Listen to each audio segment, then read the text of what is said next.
সনাতন ধর্মে ভক্তি বা ভগবানের প্রতি প্রেমই হচ্ছে আধ্যাত্মিক জীবনের মূল ভিত্তি। ভক্তি ছাড়া ভগবান লাভ সম্ভব নয়। আমাদের শাস্ত্রে ভক্তিকে নানাভাবে ব্যাখ্যা করা হয়েছে, তবে মূলত ভক্তিকে তিন ভাগে বিভক্ত করা হয়: বৈদিক ভক্তি, রাগানুগা ভক্তি এবং অপরা বা নির্গুণ ভক্তি। আজ আমরা এই তিন প্রকার ভক্তি নিয়ে সংক্ষেপে আলোচনা করব। বৈদিক ভক্তি। প্রথমত আসছে বৈদিক ভক্তি।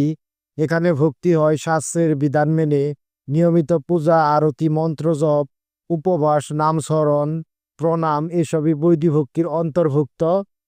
এই ভক্তি মূলত কর্তব্যবোধের উপর দাঁড়িয়ে আছে। যেমন একজন ছাত্র যেমন নিয়ম মেনে পড়াশোনা করে, তেমনি ভক্ত শাস্ত্রের নিয়ম মেনে ভগবানের সেবা করে। বৈদিক ভক্তি মানুষকে শৃঙ্খলিত করে এবং আধ্যাত্মিক জীবনের প্রথম ধাপ হিসেবে কাজ করে। রাগানুগা ভক্তি।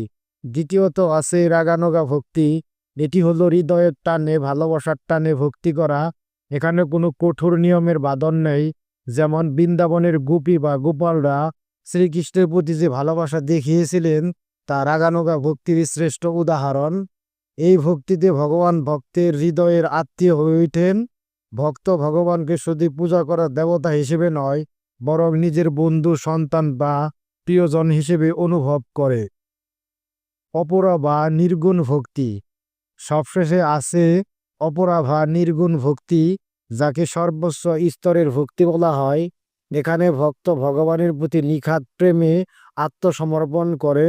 ভক্তি আর কোনো বাহ্যিক আচার নয়, ভক্তি হয়ে ওঠে আত্মার স্বাভাবিক প্রকাশ। এই অবস্থায় ভক্ত ভগবানের গুণ, নাম, লীলা সবকিছুর মধ্যে নিমগ্ন থাকে।